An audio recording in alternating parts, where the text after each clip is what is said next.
I can sense the outrage over such a preposterous proposal of taking the best right fielder and possibly the best player in baseball and shifting him to second base.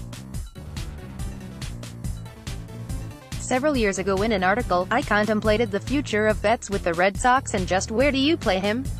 Betts was at that juncture in his career as a second baseman and Dustin Pedroia had that position in a lockdown vice. No more. Moving Betts is the ultimate long shot, but baseball has strange moves. If you told me that someday I would consider Betts on a par or even exceeding the defensive magnificence of Dwight Evans and Al Kaline, I would suggest some type of intervention. No more debate. Betts is a better player and better defensively than both. The idea of putting Betts in harm's way is having Dustin Pedroia as the example of what dangers lurk around second base. Careers can be ruined or derailed with an errant feed from short, an aggressive slide, or just making an acrobatic move that results in a body cast. Is Betts adroit enough to avoid catastrophic injuries? Baseball is littered with those that have survived and vaulted into the Baseball Hall of Fame.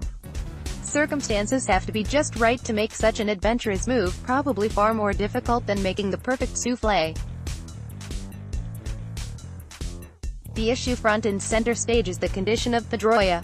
That we will not know until 2019 is in the books. If Pedroia can perform up to his usual standards, it is certainly no deal. If Pedroia can still hit but is questionable defensively, then you have some possibilities. Pedroia with a good bat and lousy range can be shifted to first base or designated hitter. But what about Betts' outfield slot? Gold Glove right fielders are certainly not at a premium. Dave Dombrowski cannot go on Amazon Prime and have one shipped out. There is always J.D.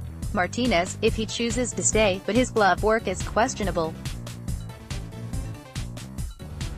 Andrew Benintendi is most capable and so is Jackie Bradley Jr. He is still around. Then you have Betts himself, who has certainly found his comfort zone. Would Betts even consider a short-term transition back to the infield? I would certainly not view a switch as a lifelong obligation, but possibly a mid-career hiatus. Betts appears the type who could care less where he plays as long as he plays, and Betts certainly did not summarily dismiss such a proposal during the season. To this day he still frequently takes fielding practice at second base to keep himself fresh at the position. Players move positions and star players often move when circumstances intercede or certain skill sets diminish. The great Cal Ripken Jr. moved from short to third, as did a present-day former Orioles Manny Machado. DH has been a lifeline for extending careers when the glove started to become a liability, but for Betts that would not be the circumstance.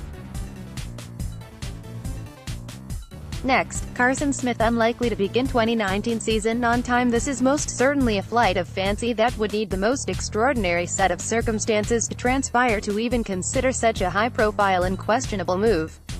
The negatives certainly outweigh the positives, but, alas, baseball is a very strange game.